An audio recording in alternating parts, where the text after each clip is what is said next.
After the 71st birthday dinner my children threw for me, I smiled as I tidied up the cake and flowers, my heart full of gratitude. I thought maybe I was still lucky to be loved at this age. But when I went back to the living room to grab the shawl I'd forgotten, I heard my daughter-in-law's voice slice through me like a cold knife. "It's time to dump her in a nursing home. They know how to handle senile old people there. When she dies, we split the estate evenly." I froze behind the kitchen door, hands shaking, listening to a pen scratching on paper, tallying percentages beating in time with my racing heart. The others just nodded, calm as anything. There's a very good place in Lisbon for someone like Mom. The whole house, the place where I'd rocked my babies to sleep and cooked our first family meals, suddenly felt like a cold courtroom. My throat tightened, my breath strangled by the fading scent of birthday flowers. Quietly, I switched my smartwatch to record ending 2 years of playing the gentle, compliant mother. They had no idea that this warm birthday night would launch a counterattack that would end with them paying the price behind bars. If you're still listening, tell me where you're watching from. Every comment you leave is another mark in this journey. And if this story has touched you, don't forget to hit like so it can reach even further. I'm Sylvia Carver, 71, a widow living alone in a small wooden house on the outskirts of Portland, Maine.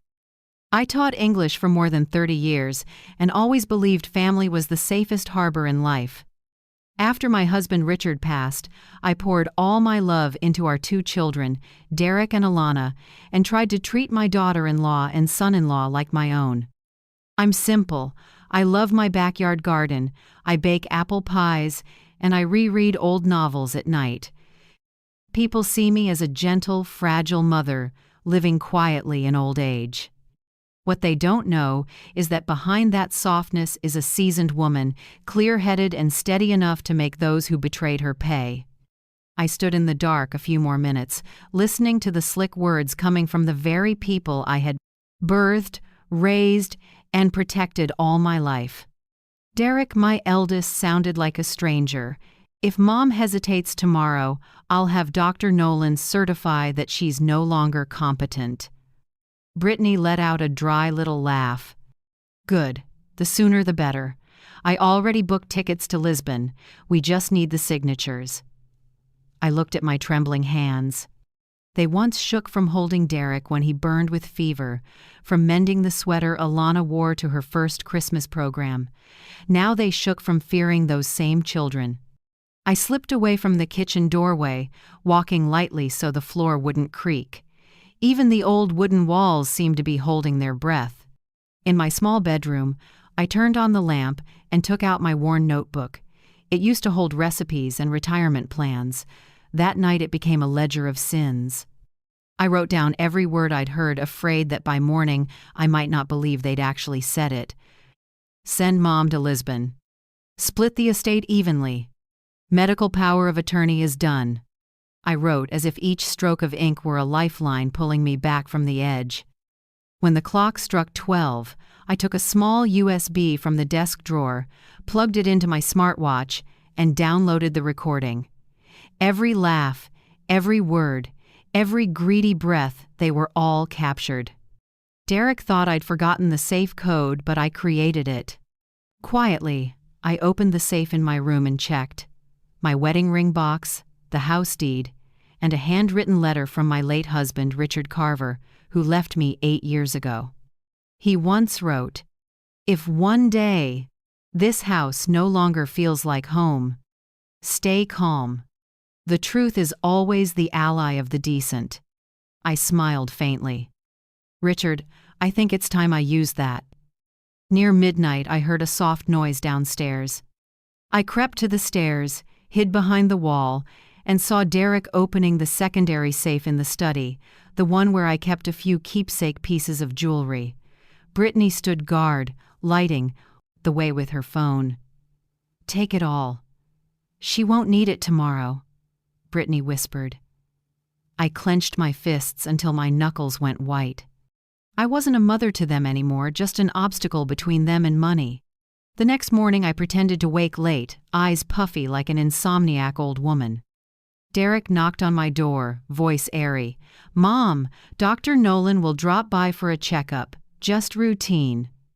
Routine. The word sounded like a sentence. I nodded lightly, smiling, hiding the fury boiling in my chest. Once they left, I opened my old laptop. The password still worked. In my email, I wrote to my former attorney Renee Park with an innocent subject line, "Roof insurance check." In the body, I wrote one line, "I need to see you as soon as possible. Urgent. Don't call." I printed every bank statement, noted the credit card numbers and the extra card Derek once talked me into opening, then sealed it all in an envelope and hid it in the flour bin in the kitchen pantry. Derek and Brittany hate to cook safest place there is. That afternoon, when Alana stopped by, I heard her whisper to her brother on the porch, "Dr. Nolan signed already. All that's left is the tickets tomorrow." I stood by the window and watched their reflections in the glass. The late sun threw a pale gold over everything, but I felt cold as steel. That night, I checked the doorbell camera via the app. One by one, Derek, Brittany, Alana had entered my house with their own keys while I was away the week before. I saved all the clips to an external drive and laid it carefully next to Richard's letter. I spent the whole night building a timeline, my own reverse plan for my fate. Morning, they'll unveil the vacation gift. Noon, fake checkup doctor. Nolan certifies incompetence. Afternoon, flight to Lisbon. Tomorrow night, my house is no longer in my name. I taped that note behind our wedding photo where no one would look.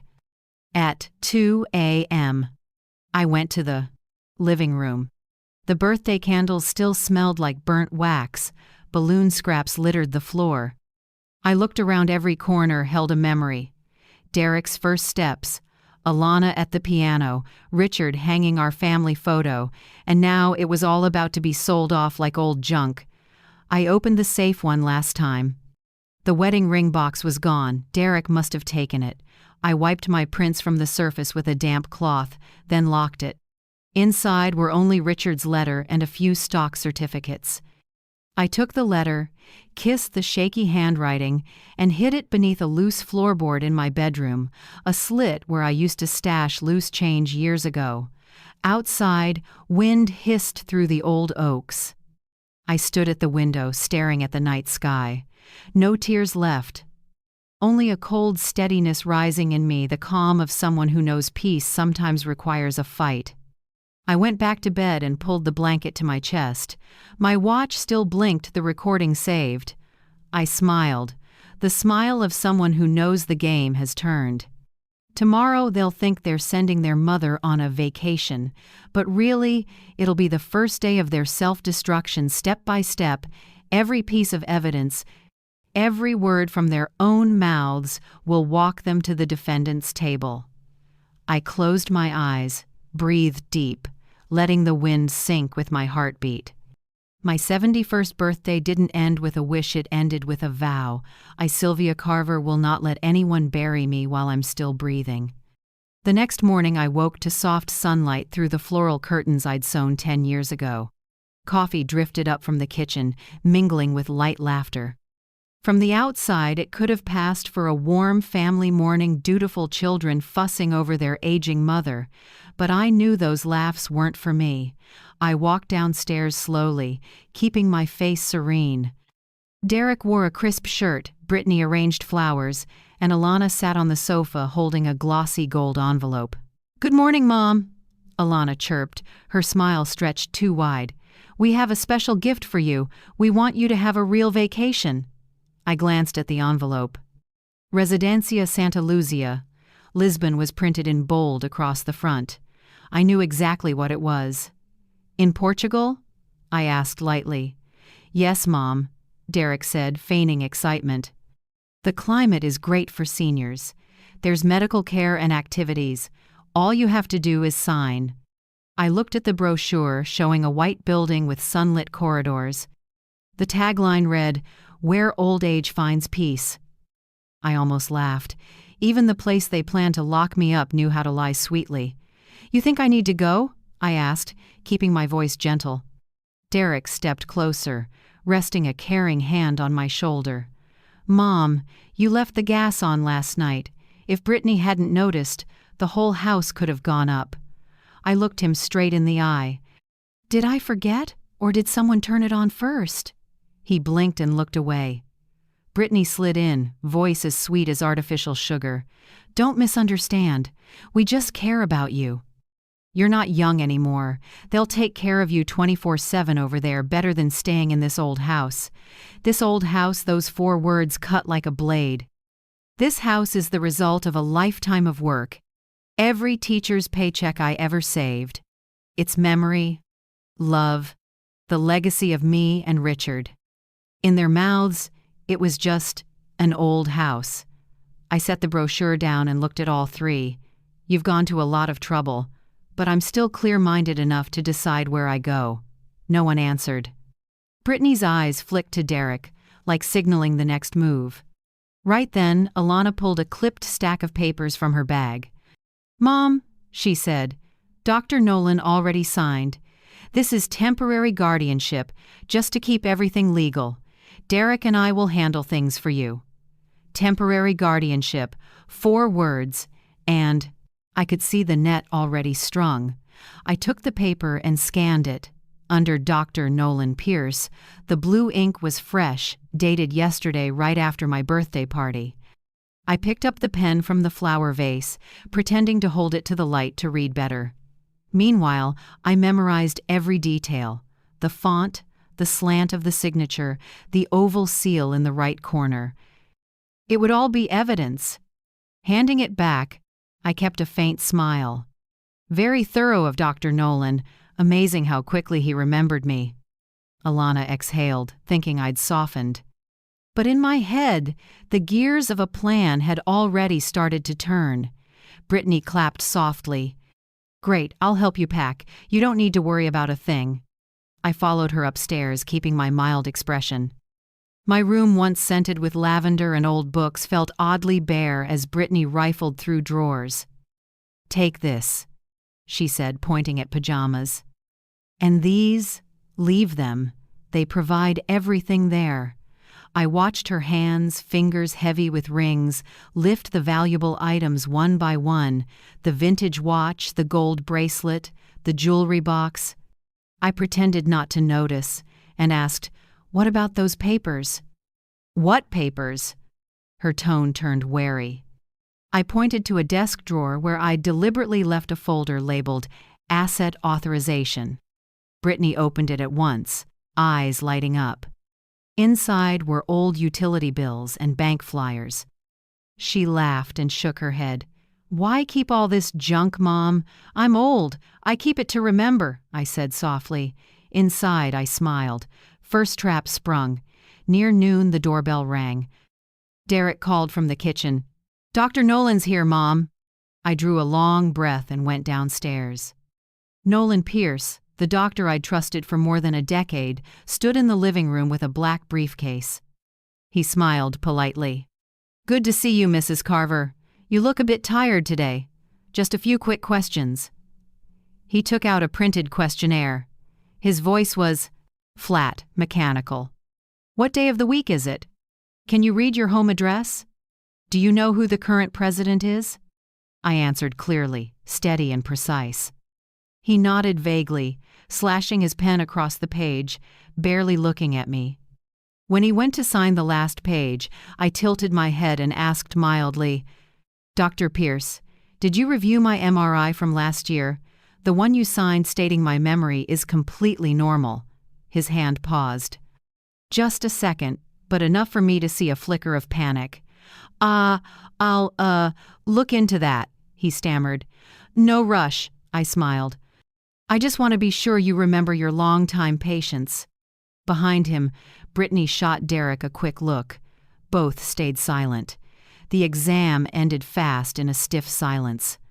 Nolan signed, snapped his case shut, and left without meeting my eyes. As the door clicked, Derek turned to me, rushed. "The flight leaves at 4 p.m. You should have an early lunch and rest." "So soon?" I asked lightly. "Tickets already booked?" I just want everything to go smoothly, he said, evading my gaze. Brittany rolled a small suitcase upstairs, packing a few outfits, a notebook, and random items, enough for the first few weeks. I noticed every valuable thing from jewelry to documents had been removed.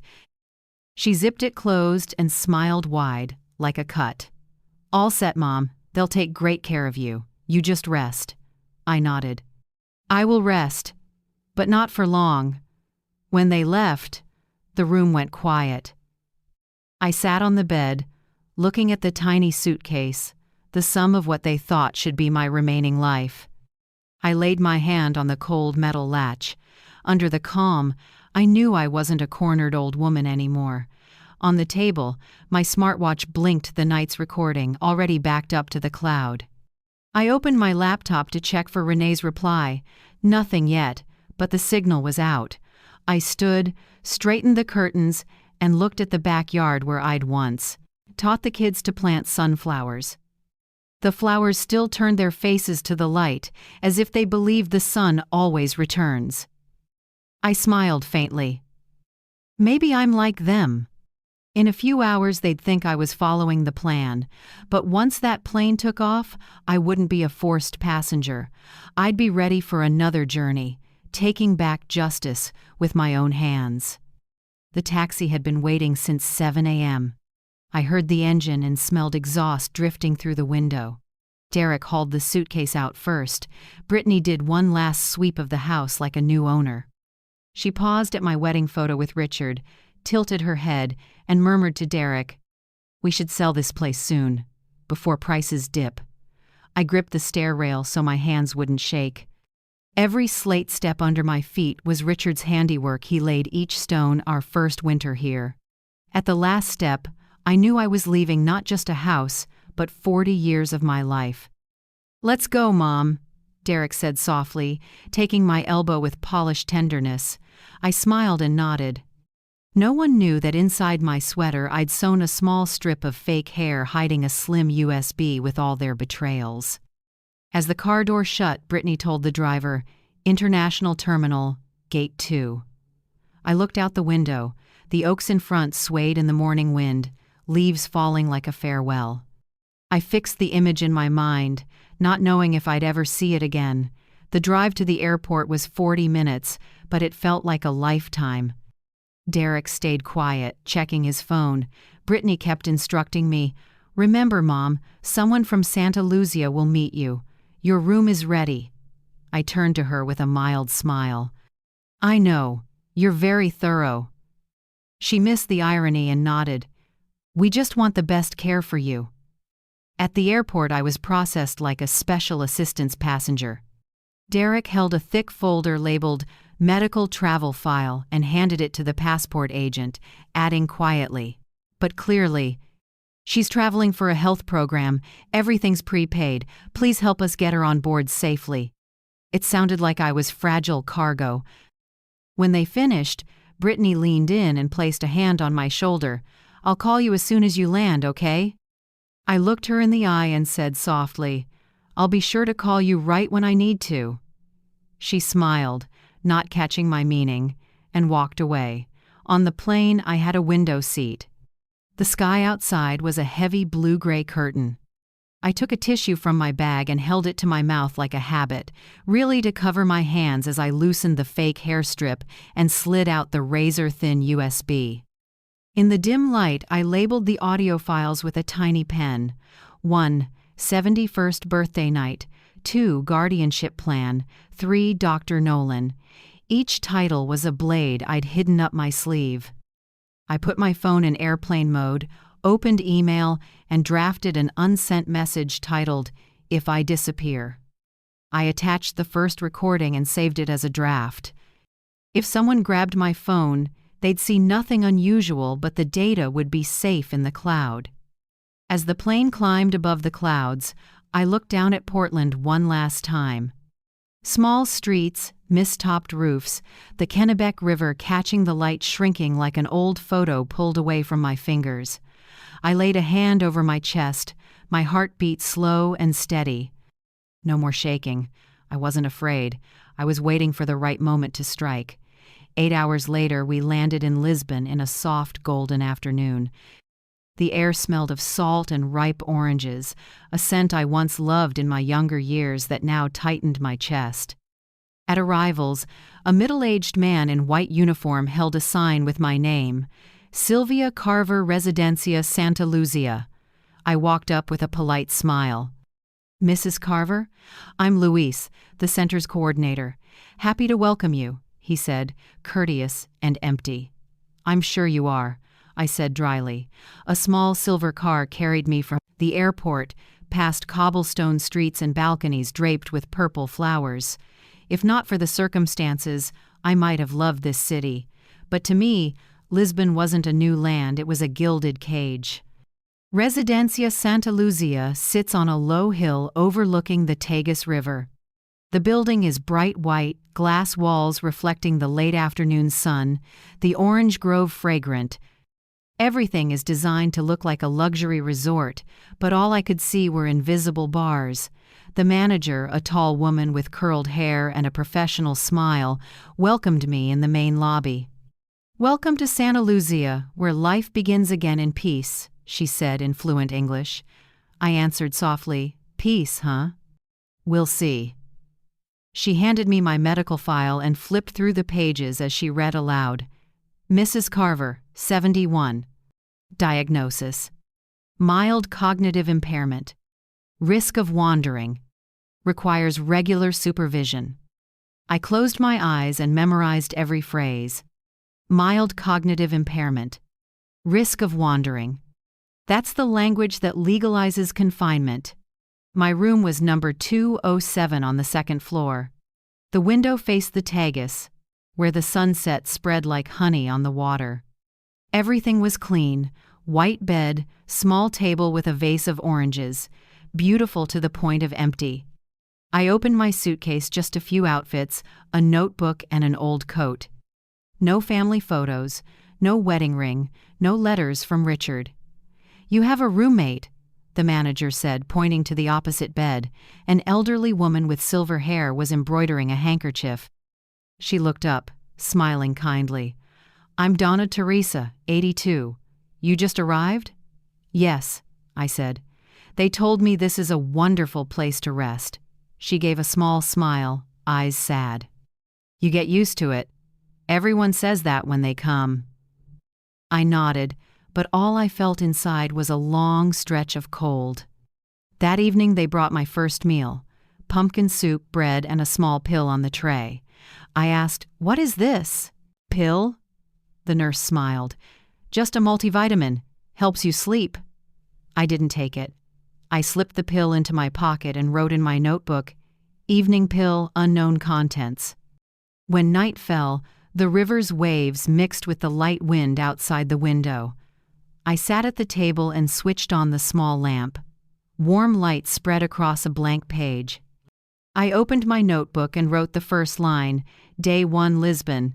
The taxi is gone, the house is gone, but I still have my memory and my evidence. Tomorrow, call Renee. Begin. I closed the notebook and let out a long breath. In the dark, Donna Teresa snored softly while I stayed awake. Every sound of the night felt like a countdown. I knew life in this beautiful prison would test my patience.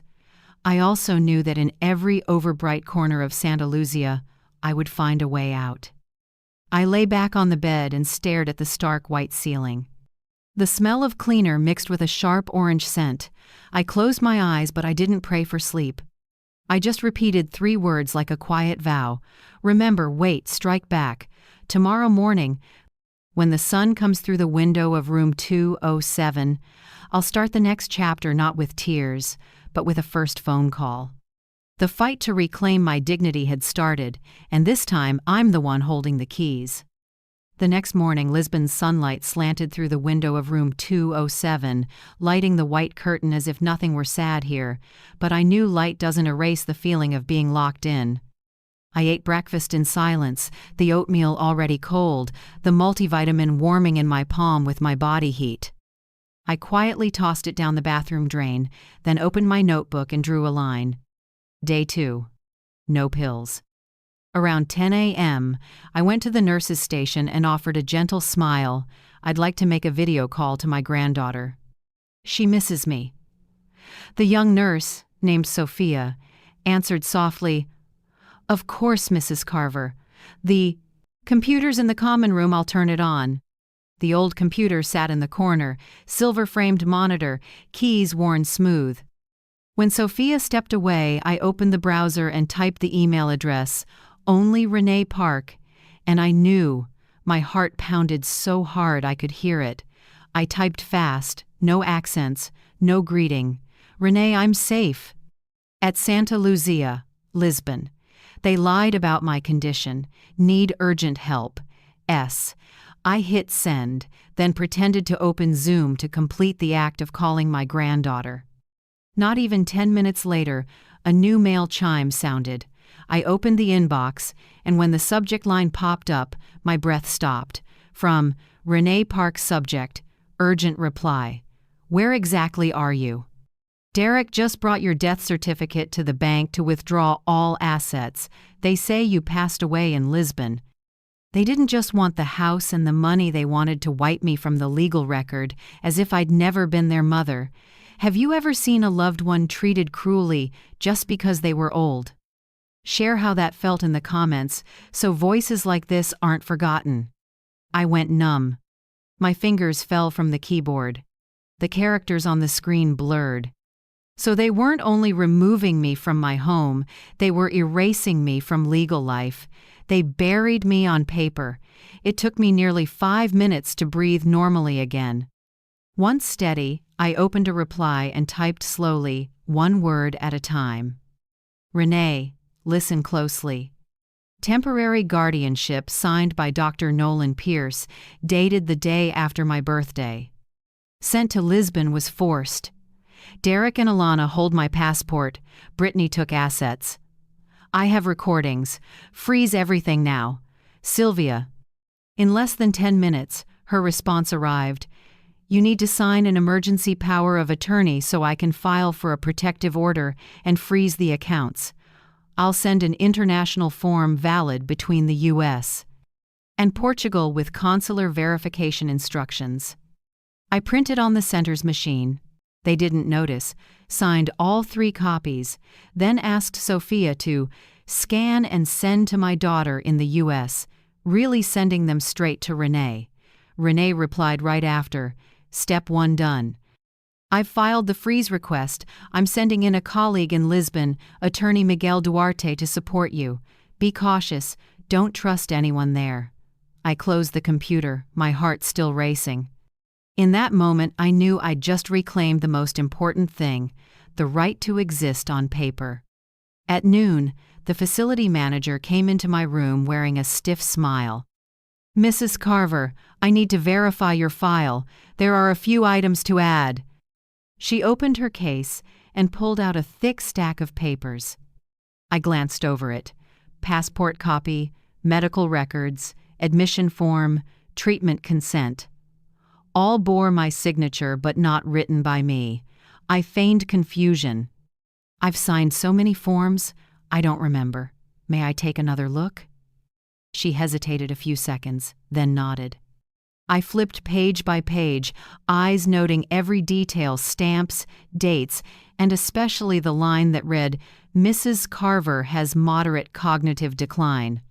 I looked up. Which doctor certified this? "Dr. Nolan Pierce, your physician in the States. That's his original signature." I gave a thin smile. "Right. The same man who confirmed I was fine 6 months ago." She looked flustered, then hurried to gather the papers. "Either way, please rest assured. Your family loves you very much. They call every day."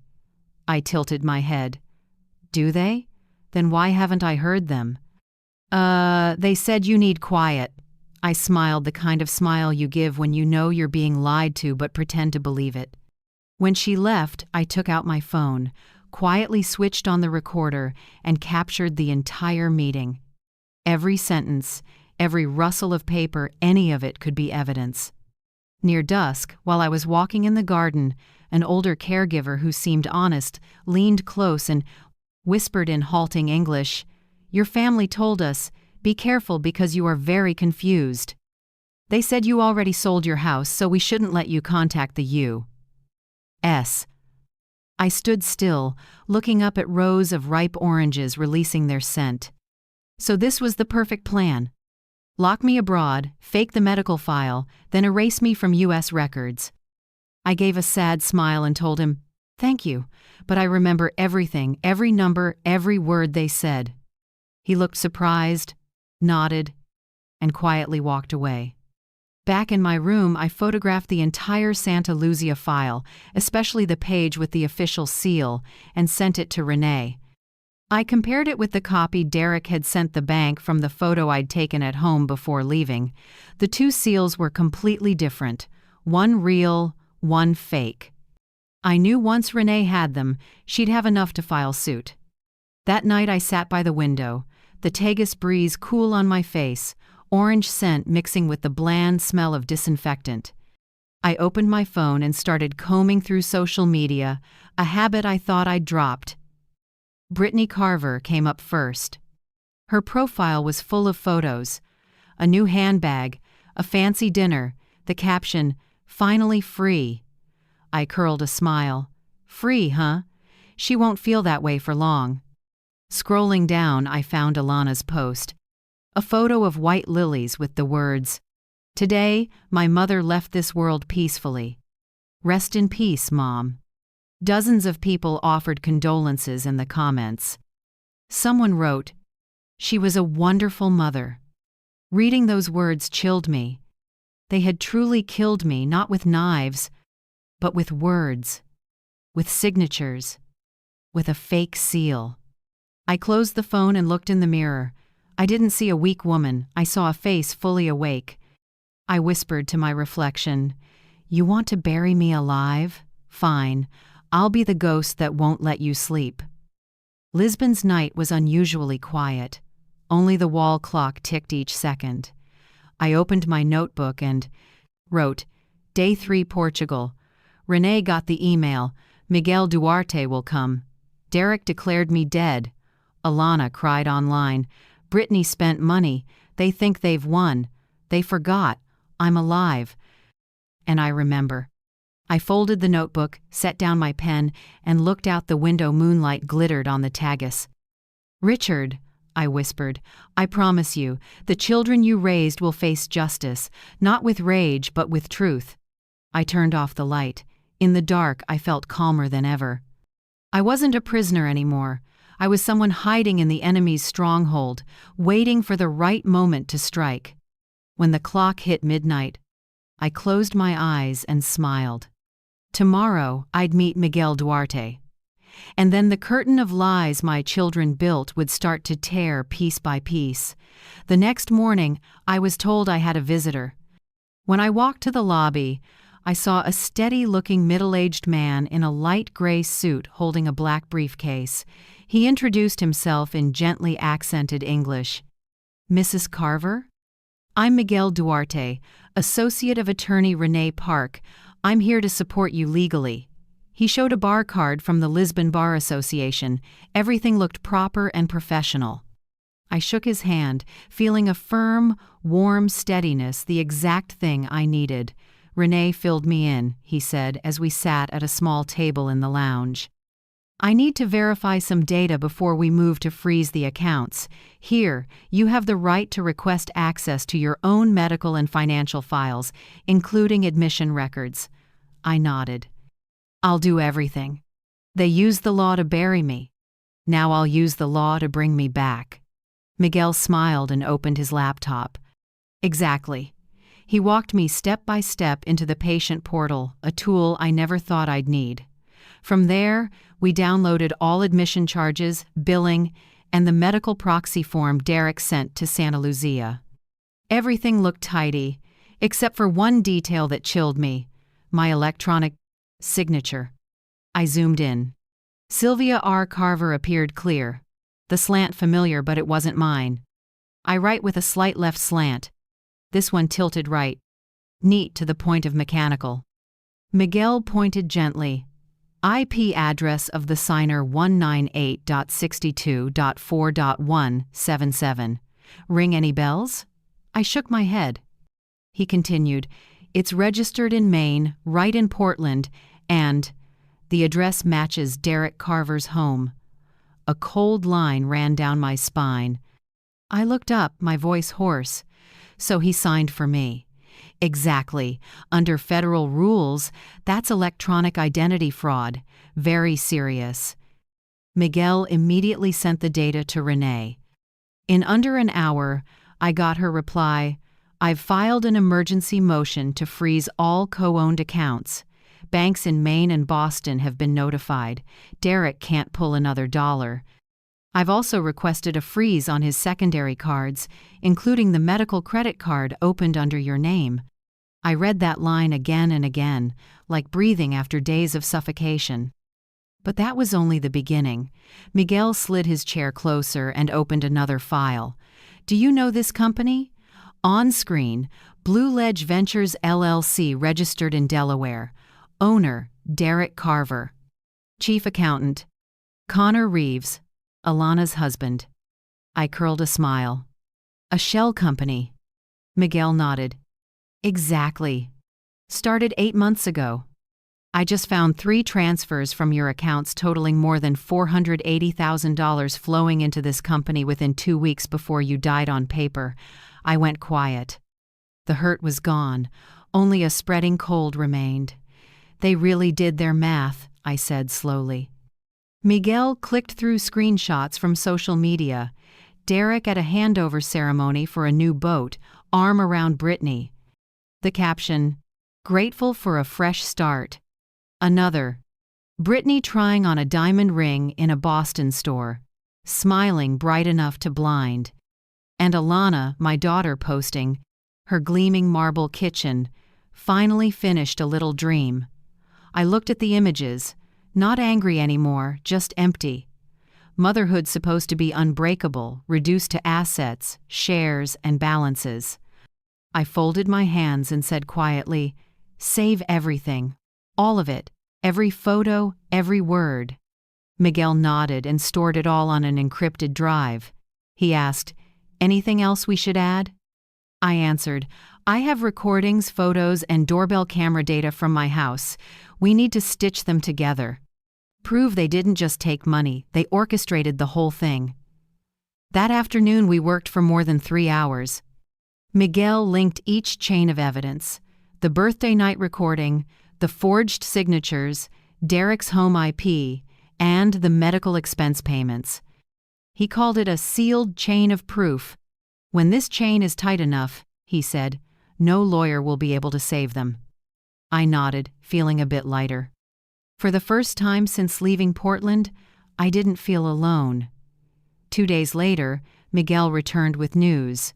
I met with Santa Lucia's board. Once they heard about the false admission paperwork, they got worried. They're now willing to cooperate, handing over all records, audio, and camera footage. They don't want to be dragged into international collusion. I gave a small laugh. Finally, someone knows how to be afraid. He placed copies of what they'd sent: admission receipts, health status forms. In the medical history line, italicized, "Patient previously diagnosed with moderate cognitive decline per Dr. Nolan Pierce." Miguel looked at me. "Renee is preparing a court order compelling Nolan to release your real medical records. I expect results soon." That afternoon, I sat by the window, the Tagus breeze cool. A strange feeling spread through me, not hatred, but resolve. What I'm doing isn't just about money or reputation. I'm taking back the right to trust myself. 3 days later, Renee's email arrived.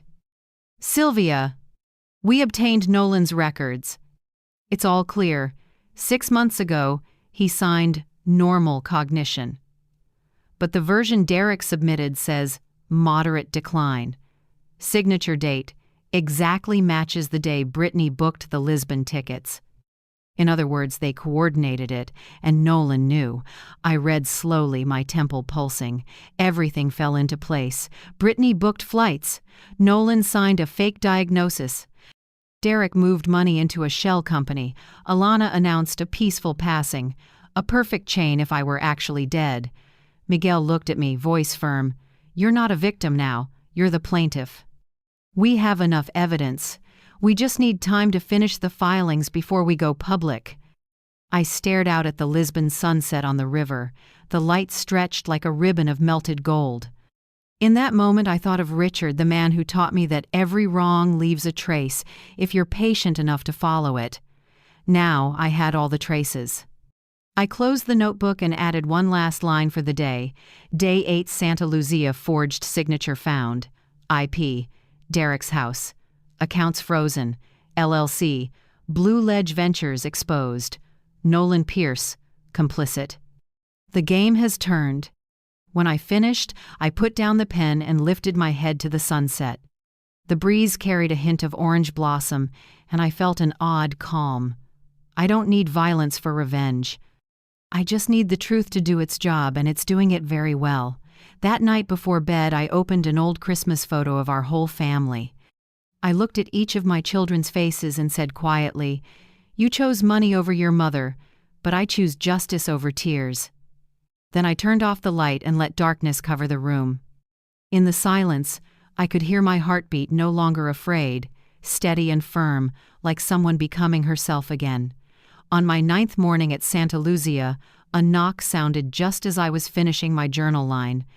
When I opened the door, Miguel stood there with the facility manager, her face stiff, her polite smile forced. "Mrs. Carver," she said in a gravelly voice, "we've reviewed your admission file. There are some serious errors."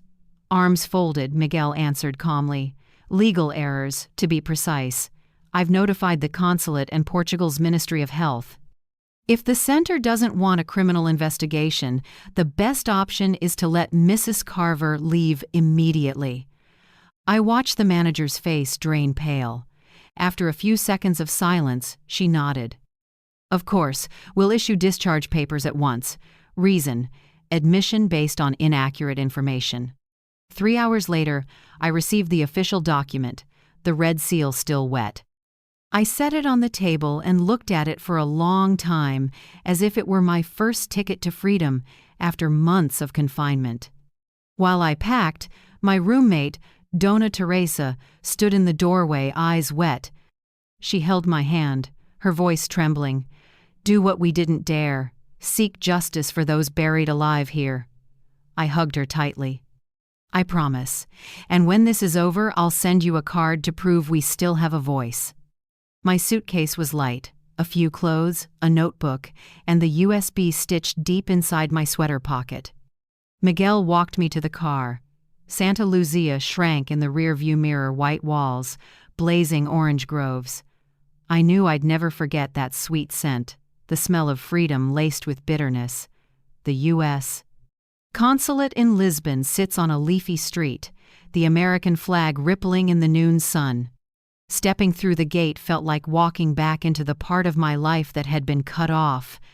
Miguel introduced me to a consular officer, a young, solid woman named Emma. "We've been briefed on your case," she said. "We'll record this as international fraud, but first, we need to verify your identity and your cognitive status." I smiled. "I'm more than willing, as long as no one calls me incompetent again." The evaluation took over an hour. Memory, response, reading, writing, arithmetic. I answered clearly, even recalling Richard's social security number from 1989. When we finished, Emma smiled at me. "Mrs. Carver, I'll state in the report, fully lucid, fully aware of actions and circumstances. Welcome back to the legal status of your own citizenship." I smiled through tears. Every paper and seal today didn't just restore my name, they restored me. Miguel walked me out into the sunlight, glinting on his hair. "Renee just texted," he said. "A court in Maine has issued a temporary protective order for you and the property. All transactions to sell your house are suspended. They can't do anything further." I exhaled, like dropping a boulder from my chest. "So, I can finally go home." "Yes." He nodded. And when you're back, we'll let them step confidently into the trap they dug themselves." 2 days later, I boarded a flight back to Boston. For 10 hours, I couldn't sleep. Each engine vibration kicked my heart, as if I feared this was only a dream. When the wheels touched down, I gripped the armrest and breathed deep. The smells of coffee, exhaust, and melting snow wrapped around me. Renee waited at the international arrivals door.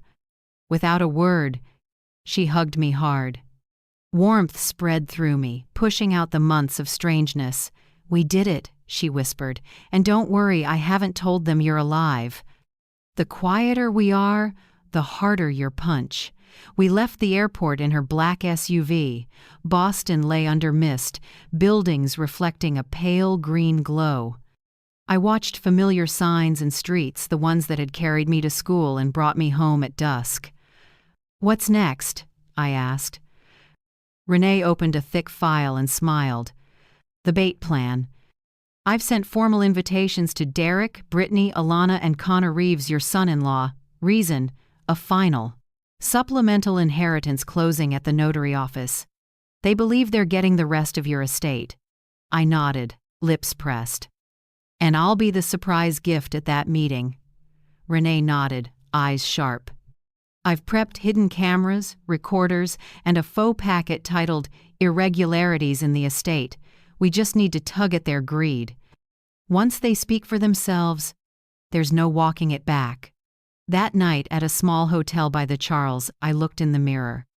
My face was older, my hair grayer, but my eyes were different. No fear, only clarity and steadiness.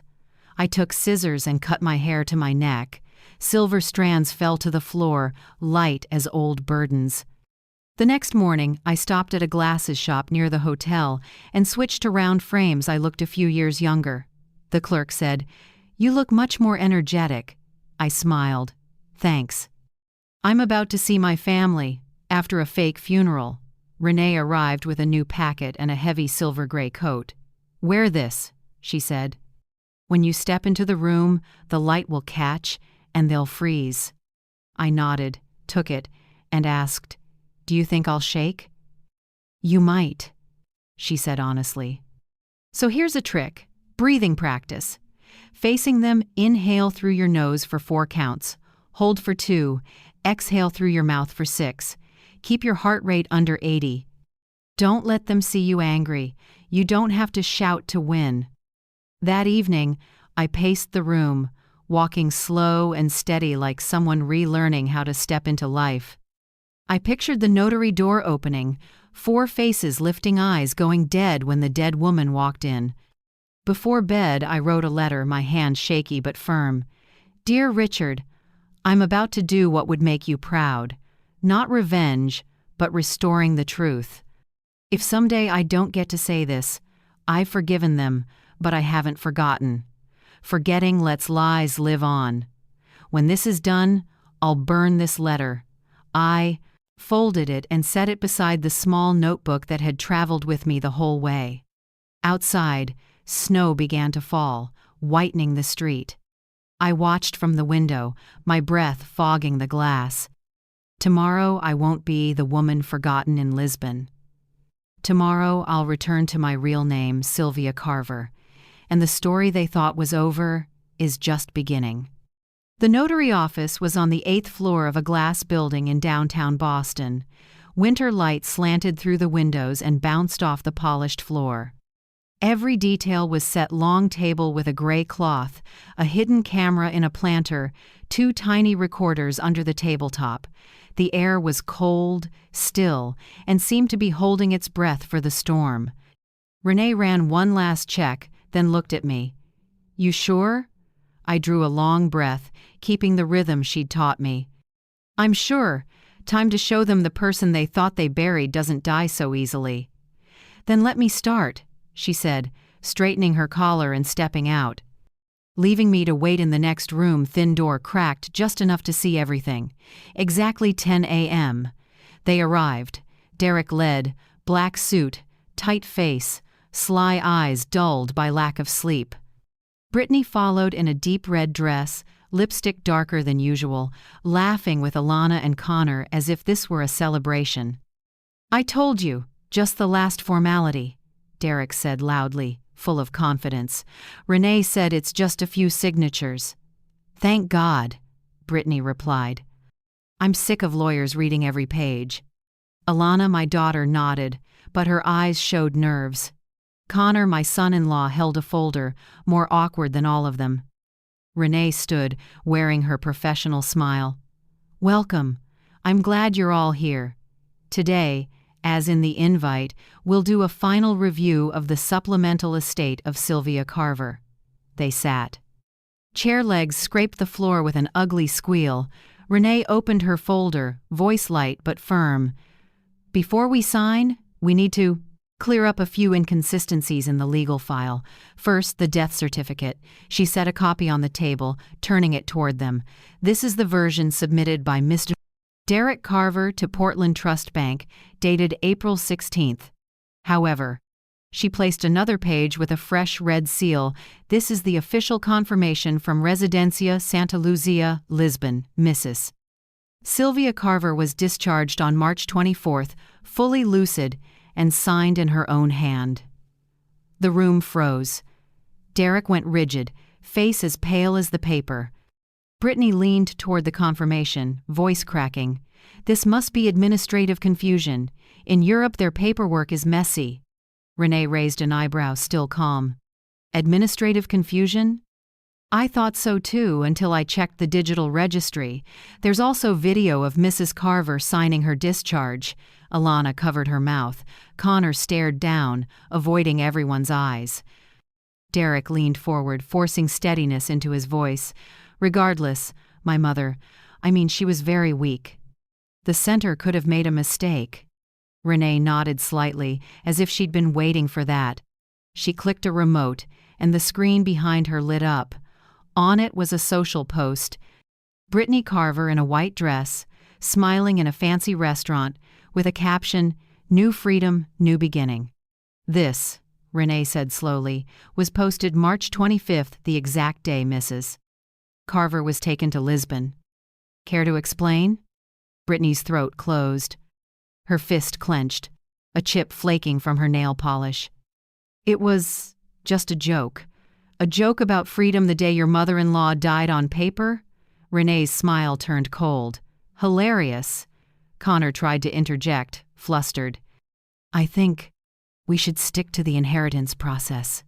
Renee pivoted, voice sharp as a blade. "Then tell me," Mr. Connor Reeves, who filed the tax return for Blue Ledge Ventures LLC, a company funded with money withdrawn from Sylvia Carver's accounts. Connor opened his mouth with no sound. His throat bobbed, then rasped. I only did accounting support." "Derek said it was the family's investment fund," Renee cut in. "And you didn't find it odd that the fund launched right when your mother was declared incompetent and then dead on paper?" No one answered. Only the clock ticked and breathing grew loud. Brittany hissed at Derek. "You said everything was handled." "Shut up, I'm handling it," he snapped. That was my cue. I pushed the door. The hinge gave a small, eerie creak. 4 faces turned as one. I walked in, slow and steady on the wood floor. "I'm here," I said, voice calm but ringing. Very alive. And very clear. Time stopped. Alana burst into tears, hands shaking over her mouth. Connor's chair scraped back as he went pale. Brittany froze, eyes wide, then lunged for her phone, jabbing at the screen as if she could erase old posts. Derek, my son, swayed, bracing on the chair back, mouth open with no words. I stepped to the table and set down a small USB. The dry click sounded like a coffin tap. "Listen," I said evenly. "Listen to yourselves how you divided your mother that night." Renee hit play. The audio came through clearly, every laugh, every word. "When she dies, we split it evenly. And that jade bracelet, I'm taking it. Send her to Lisbon. They keep old people like prisoners there." Brittany's small laugh, Derek's hand slapping the table, and Alana's soft voice. As long as Mom doesn't suffer, I won't object. The room went still. None of them could meet my eyes. Only the recorder kept running, its red light blinking steady. I looked at each face, the ones I'd kissed goodnight, the hands I'd held through fevers now bowed like children caught stealing. I spoke slowly, firmly. Do you remember? When Richard died, we promised never to let this family fall apart. Yet you buried your own mother. For money. You sold off trust, and now that trust will be the evidence against you. Brittany gulped. Mom, what you heard. We were just angry. I gave a thin smile. Angry? What about the fake death certificate, the fake accounts, and the new Freedom Post? Anger or calculation? Derek finally found his voice hoarse. Mom, we were afraid you'd be scammed, taken advantage of. I wanted to protect you. Renee let out a small laugh, the kind that waits for a line like that. Really? Because the statements show you moved more than $480,000 into your own company. I looked straight at my son. Remember what I taught you? Good intentions never need forged papers. The room sank into silence. Then click the second recorder chimed, marking that the entire meeting had been captured.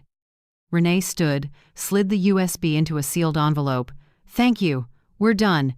Everything you just said will be forwarded to federal court and the Maine State Police. Derek lunged up. No! You can't. Renee cut him off, ice cold. We can. Because your mother, the one you declared dead, re-signed all legal documents 2 days ago. She's the plaintiff. And you, unfortunately, are the defendants. I pulled my gaze back and turned to leave. Behind me, Brittany collapsed into a chair, sobbing into the ticking of the clock. Derek said nothing, gripping the table until his knuckles went white. At the door, I looked back once. You claimed I wasn't clear-headed enough to manage my life. Today, I proved the opposite. Then I stepped into the hall.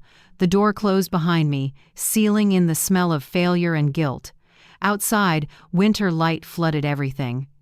I took a deep breath and heard my heartbeat slow, steady, free. Their game was over. As for me, I was finally the one holding the cards. Police arrived the next morning.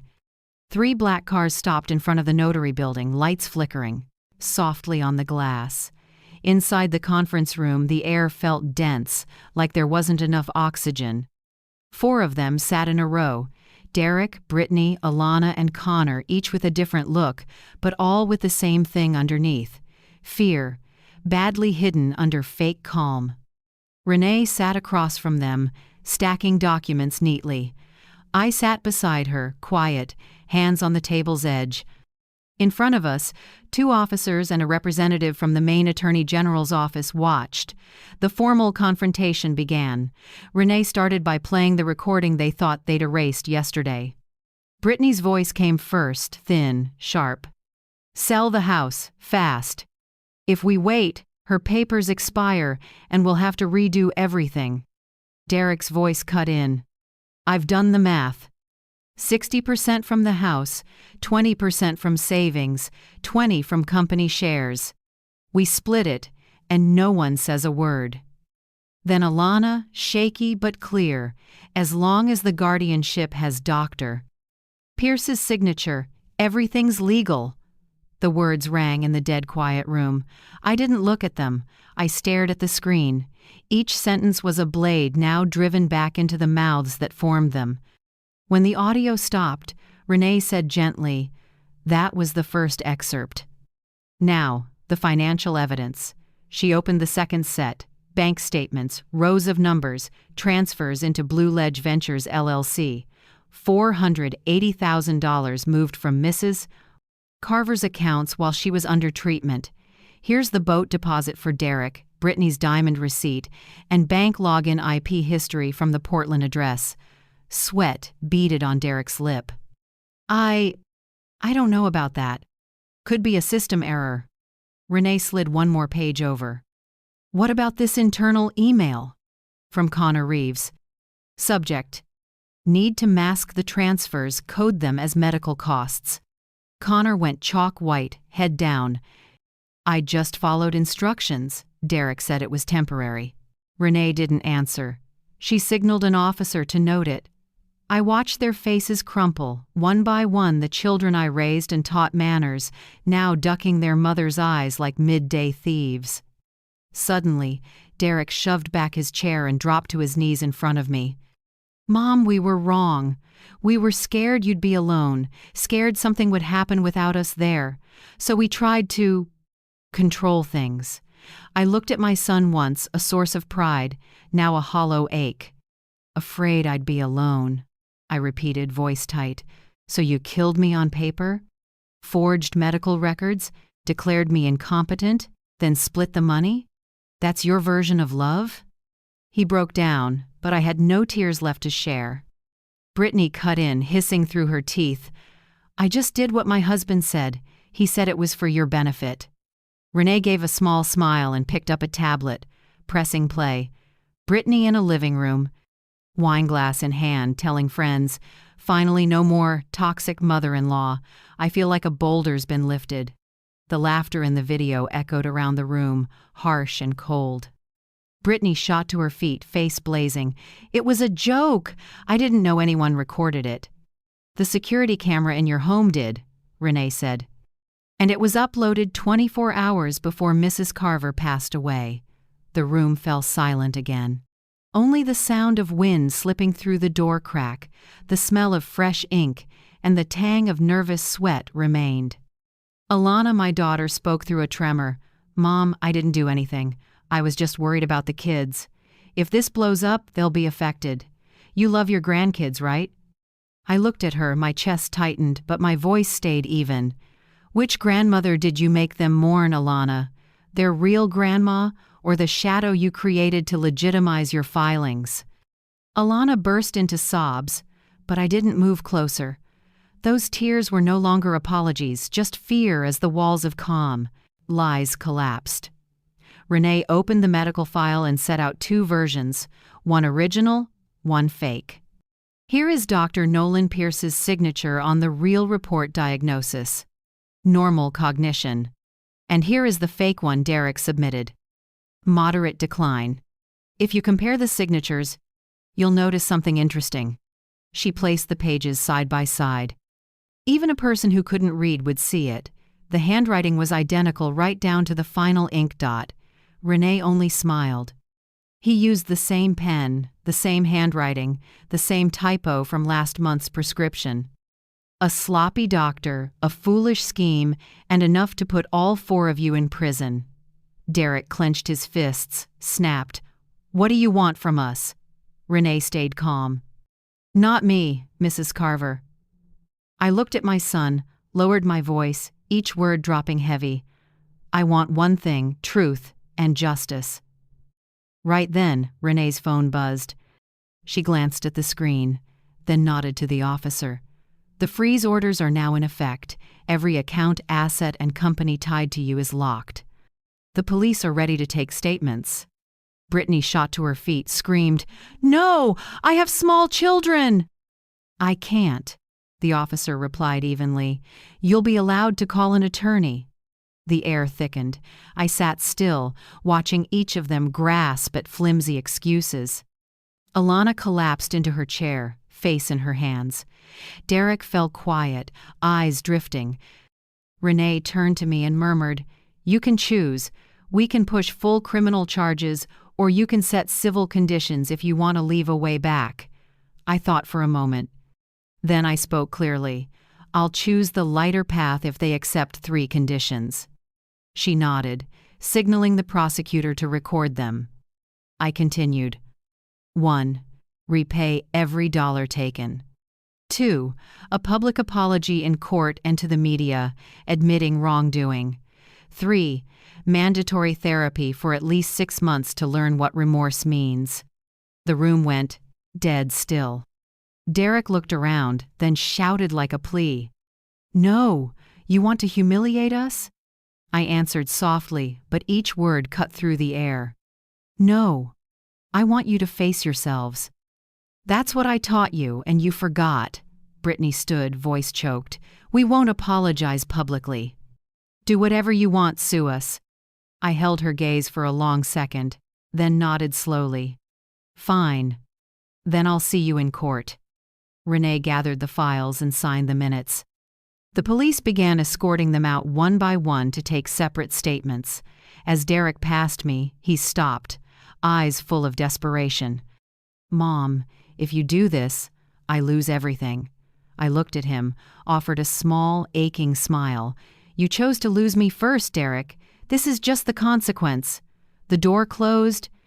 Only I, Renee, and the pale gold light through the blinds remained. I sat quietly, no longer angry, holding a feeling I could barely name, exhaustion mixed with peace. Renee rested a hand on my shoulder and said gently, "You just won the first battle." I answered softly, "No, Renee. I just won my name back. Winning or losing, that's the court's job." I stood and looked out the window. The snow had melted. Boston sunlight washed the building across the street. In that moment, I understood that sometimes justice doesn't arrive with a gavel strike. It arrives when the person buried alive stands up and says, clearly and loud, "I'm still here." 2 months after the confrontation at the notary office, Boston was still cold, but I'd grown used to this kind of cold yet clear, like justice coming into focus. They hadn't. My entire family was now officially defendants in a case for fraud, forged notarization, elder abuse, and money laundering through Blue Ledge Ventures LLC. Things I used to only hear on the news had become my real life, Renee told me, calm but firm. "Prepare yourself, Sylvia. The first hearing will be heavy, but what you say isn't for revenge. It's to end a chain of lies." I nodded. I didn't shake anymore. The indictment ran nearly 40 pages. First was Derek Carver main counts, forged notarization, asset theft, abuse of trust against an elderly person, and interstate money laundering. Then Brittany accomplice, evidence concealment, and profiting from fraud. Connor set up a shell company and helped legitimize the money flow. Alana indirect accomplice, but considered for leniency due to cooperation. And then the name that chilled me, Dr. Nolan Pierce. The man who once shook my hand in his exam room, smiling, "You're still sharp, Sylvia," was now under a federal investigation list. The U.S. Medical Investigations Bureau found that within 8 months, he received 11 consulting fees from the shell firm Reeves Accounting, each exactly $7,500. Every payment matched the windows when Derek needed medical reports to finalize guardianship. Miguel sent me a memo. Payments disguised as expert consults for elderly patients. No supporting medical records. Funds transferred directly from an account managed by CFO Connor Reeves. The American Medical Association immediately suspended Nolan. Former patients spoke up, saying he often copied diagnoses literally copy-paste from other charts. A 79-year-old woman said, "He labeled me early dementia when I came in for joint pain. Reading that hurt and relieved me." It wasn't just me, many older people had been prey in a diagnosis-for-profit system. Derek hired an expensive New York attorney, a salt-and-pepper man with an oily, smooth voice. In front of cameras, he claimed his benefactor was a victim manipulated by a greedy wife. "It was all Brittany," he said. "She controlled my client's emotions to seize the mother-in-law's assets." Brittany hit back. She appeared in black, face wet with tears, declaring, "Derek forced me to sign. I did it because I was afraid of him. I had no power." Connor, the quietest one, was nailed by his own emails. One line was read aloud in court. "Don't worry, Derek. I'll mask that transfer under your mom's medical expenses. Running it through the LLC will cover it." Those words landed like hammer blows. Only Alana, my daughter, bowed her head and admitted it. During her statement, she said in a shaking voice, "I knew they were wrong, but I didn't dare speak up. I was afraid of losing my family, my job. I just wanted Mom to be safe." The prosecutor asked, "Safe by declaring her dead?" Alana broke down. then signed a partial plea, handing over all family group emails and messages. When Renee showed me those emails, I sat still for over an hour. Some lines made it hard to breathe. Let her think it's a vacation. When it's done, she won't have any rights left.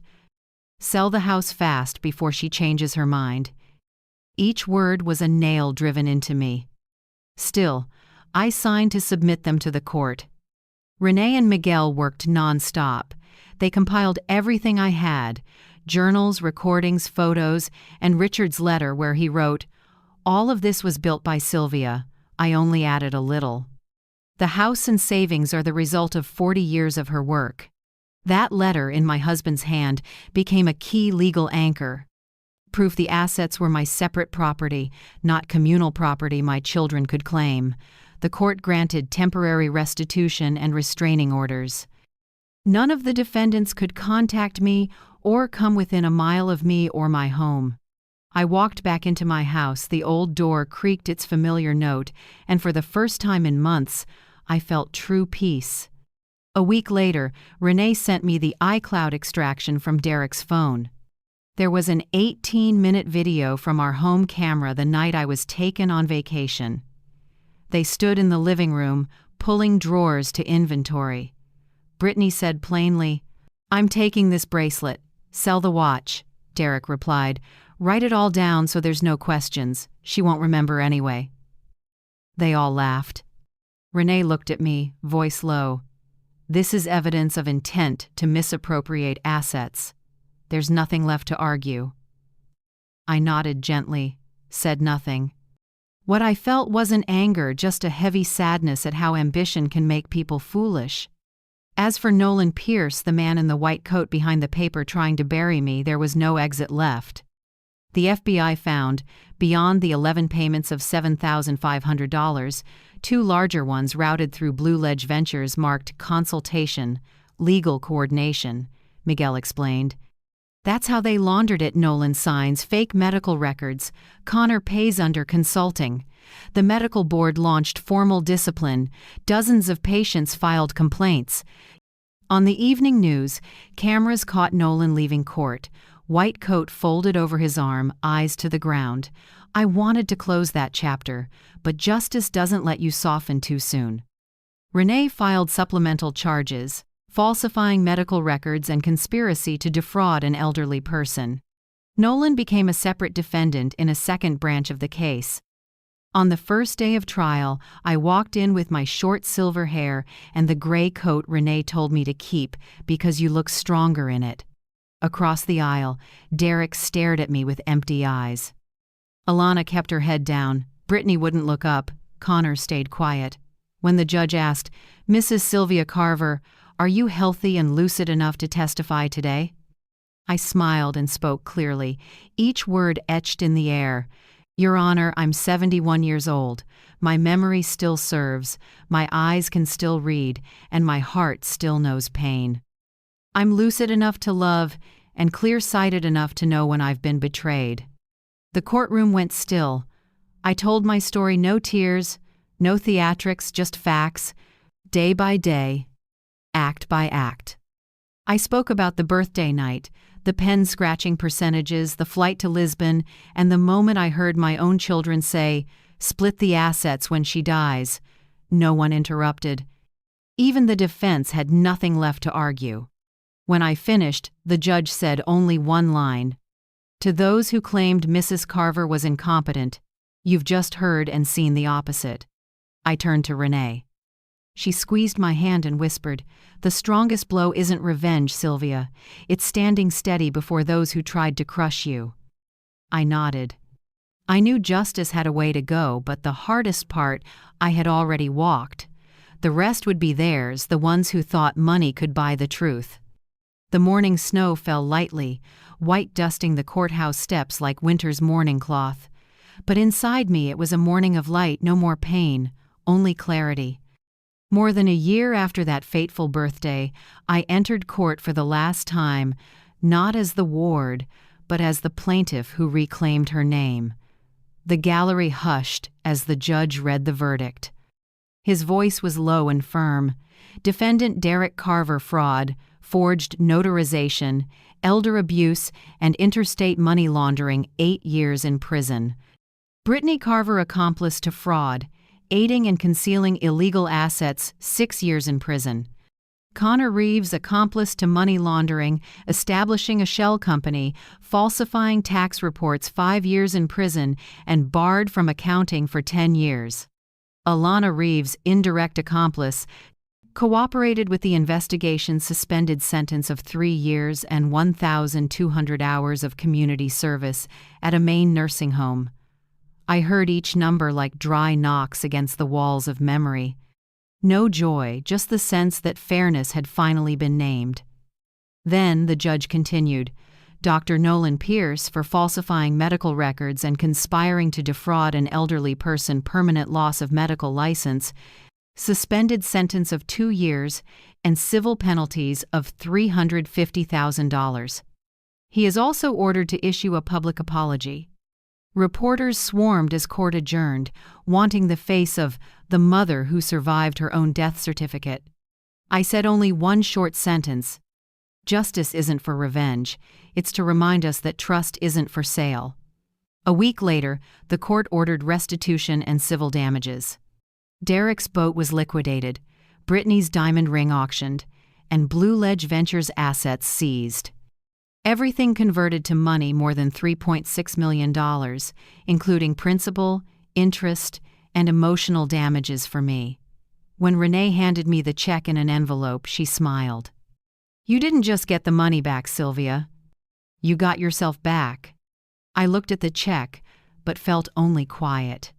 Not because of the number, because of being seen and restored as the truth. My house in Portland was restored too. I returned on a light, rainy afternoon. The old wood smell and dried cinnamon were the same. I changed the locks, the nameplate at the gate, and placed the new deed into a protective trust so no one, not even me, could lose it so easily again. That night I sat in the living room where arguments once echoed, where I once stood behind a door and heard my children plan to split the assets when she dies. Now there was only the soft tick of the fireplace and candlelight on my husband's photo. "Richard," I whispered, "I did it, and not with hatred." A month later, I accepted an invitation from the Maine Council for the Protection of Older Adults. They wanted me to speak at a community event to share my story as a warning. That day the hall was small but warm. Over 100 seniors listened closely, some holding hands, some wiping tears as I told the path I'd walked from a quiet birthday to a blazing courtroom. At the end of the event, an elderly woman, around 80, walked up and held my hand, trembling. "Thank you, Sylvia. I used to think I was foolish for not speaking up when my son controlled all my accounts. Now I know it's never too late to protect myself." I smiled. And that very night, I wrote a small document 12-point checklist to protect older adults as my promise to them. 1. Always keep at least one separate account in your own name, no joint owner. 2. Make a will with an independent attorney as witness. 3. Review bank statements regularly. 4. Record or save every important medical consultation. 5. Don't sign anything if you feel pressured or hear, "We have to rush this for your health." 6. Choose your own doctor and lawyer. Don't rely on referrals from relatives with financial interests. 7. Keep copies of your ID and property titles in a safe place. 8. Use two-factor authentication for online accounts. 9. Teach younger family members how to spot signs of elder abuse. 10. If you suspect something, contact an attorney or protection organization right away. Don't stay silent.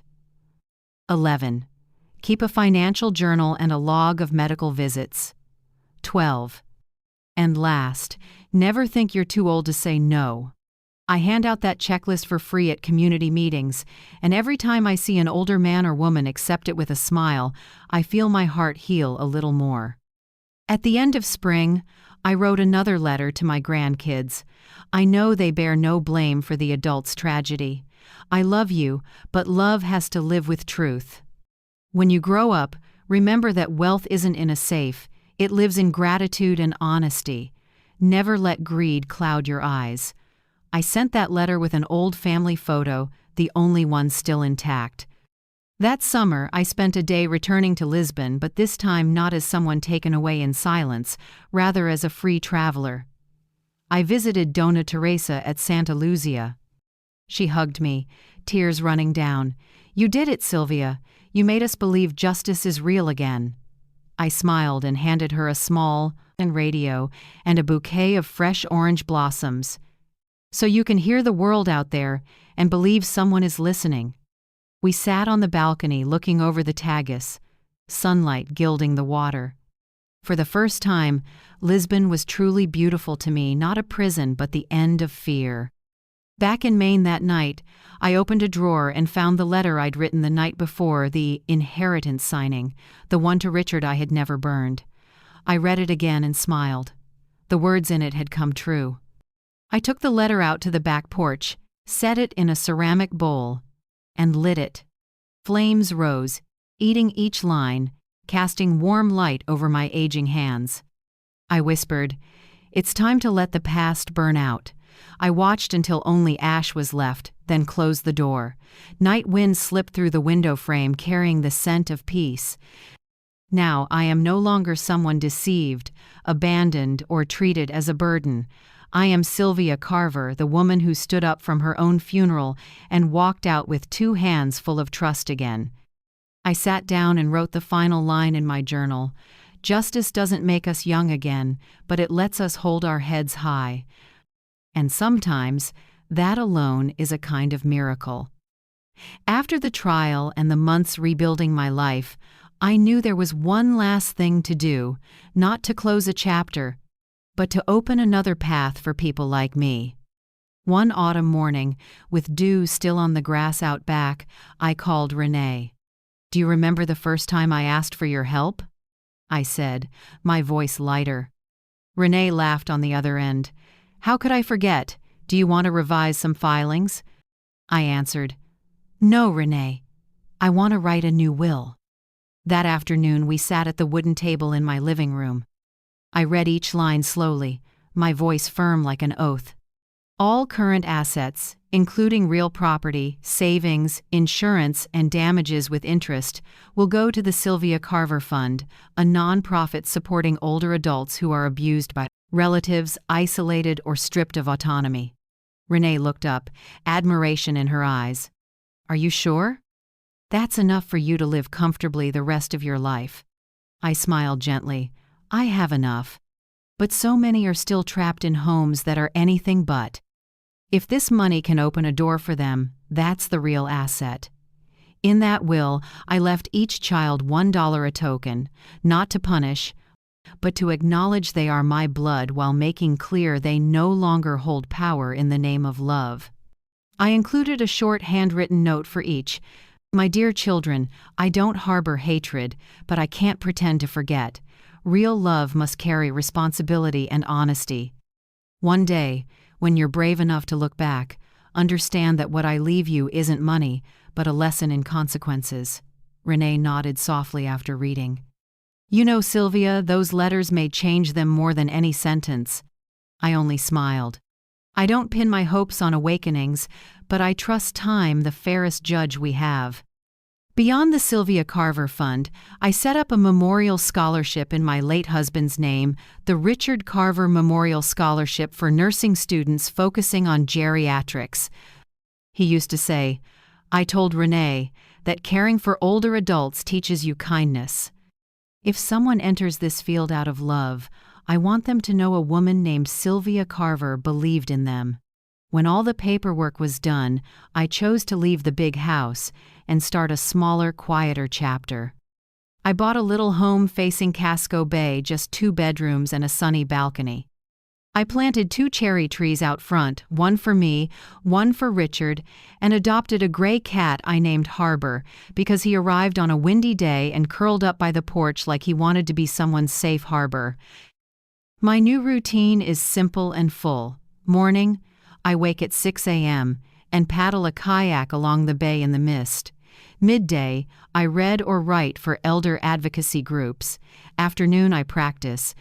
Watercolor, mostly Lisbon scenes, once a symbol of fear, now a symbol of freedom. Evening, I brew tea, open my laptop, and answer letters from strangers. Some ask how to find a lawyer, some just want to share that their grandkids don't call anymore. Each letter is a life, and I answer with all the patience I have. I learned something new too, how to cook Portuguese food. First dish, bacalhau à brás salt cod mixed with eggs and crisp potatoes. I learned the recipe from Dona Teresa, my friend at Santa Luzia. With the first bite, I remembered leaving the facility and her words, "Do what we didn't dare demand justice." Now the dish isn't tied to fear, it's gratitude. I call it the freedom dish. Every Sunday I go to a local church where the pastor leaves time at the end for community sharing. I tell my story not to seek pity, but to remind people, saying no isn't a lack of love. Sometimes it's the only way to keep love from becoming a weapon. Afterward, many elders come hold my hand for a long time. Some just cry. They don't need to speak. I understand because I've been in that place where your voice gets swallowed by family silence. One early winter evening, I sat on the porch watching moonlight ripple across the bay, harbor curled under my chair. I thought about the years behind me and finally realized the hardest thing to forgive wasn't others' wrongs, it was not forgiving myself. I had believed the wrong people for too long and blamed myself for being weak. Now I know, weakness isn't a crime, only staying down is. I won't forgive cruelty, but I forgive myself, the woman who once believed kindness alone could hold a family together. That night I wrote in my notebook, I wasn't born strong. I learned strength after almost being erased from my own life. And I knew this is the story I want to leave behind, not just as a memoir, but as a map for anyone lost in fear. Renee helped me plan an open resources release, all forms, hotlines, support organizations, and the 12-point checklist shared free through a nationwide elder network. I set the release date for March 20th, exactly 2 years after my 71st birthday, the night everything seemed over but actually just began. That evening, after finishing the plan, I stepped onto the balcony. The lighthouse beam swept the bay. A light breeze carried the smell of salt. I spoke softly to Richard, as if he were beside me. See, we don't have to fear losing anymore. In the end, the only thing we keep is what we give away. Harbor rubbed my leg and meowed once. I smiled. In the end, my life found both justice and peace again. Early morning, the ocean breeze from Casco Bay blew across the porch, carrying salt and distant gulls. I poured a cup of black coffee, opened my worn notebook, and wrote the first line of my new book. A Guide to Preserving Dignity in Old Age, What I Learned After Nearly Being Erased from My Own Life. My pen trembled lightly, not from age, but emotion. I'm not writing as a victim, but as a survivor, someone who crossed the ravine of betrayal and returned with self-respect intact. In the middle of the first page, I drew a small circle for the sea, always changing, never lost. My life is the same. Waves can strip away reputation, but if we stand up, dignity returns like the tide. The breeze flipped a few old pages notes from the road I'd walked. I thought of Dona Teresa, who hugged me on my last day in Lisbon and said, "Live for those who no longer have the chance to stand." I thought of Lisbon, once a nightmare, now a landmark of freedom. But more than anything, I thought of the woman in the mirror, the one who didn't fall when the world thought she was dead. Each morning I smile at her, not to find youth, but to greet an old friend. Thank you for not giving up. This afternoon I sat in a sunlit room, opened my laptop, and rebuilt the climb. Birthday night stage in words. I'm not writing to dwell on pain, but so others, those being abused, controlled, deceived, can see there's a way out. I described every detail: the pen scratching on paper, my daughter-in-law's icy voice, my son's empty nod. And finally, the moment I hit record, small act, life-changing result. I wrote slowly, line by line, like opening a door to light for someone else to walk through. On the shelf, Richard's photo smiled, his eyes catching the late sun. I said softly, "See, I'm home now, not just in this wooden house, but in the house of trust and justice." I walked through the house, checked windows, rearranged books and paintings, then locked the front door. I set the key ring in a small wooden box Richard had carved with the words, "Home is a choice." It's the symbol of the autonomy. I took back the right to decide how I live, who I trust, and where I stop.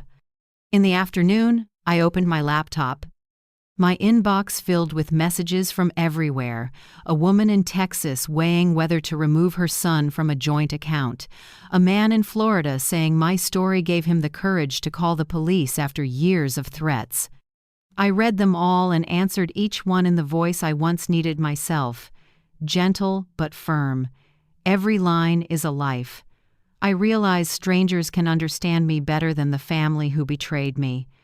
Through them, I know I didn't just survive, I became a voice for those who were silent. At dusk, I stepped onto the balcony, where the sea turned a pale bronze. The last light sprinkled the water like glitter. I closed my eyes, breathed in the salt, and let my mind drift with the waves. I understood that true legacy isn't money, it's how we make wrongdoing, bow and goodness stand tall. I once had millions, then lost everything only to receive what matters most, freedom of the soul. If someone asks whether I regret anything, I'll say no. Without those losses, I'd never have learned the strength of reborn trust. Night fell. I set the laptop on the table and moved my fingers slowly. On the screen was the end of the manuscript. I typed the closing line. Preserving dignity in old age isn't just about protecting assets, it's about protecting your soul in life's storms. Then I saved and hit send draft to the publisher. Offshore, waves beat the rocks like a wordless song. I smiled, feeling the ocean blessing my journey. I whispered to myself, "This isn't an ending. It's the first chapter of peace." I closed the laptop, poured a little red wine, and leaned back in the wooden chair.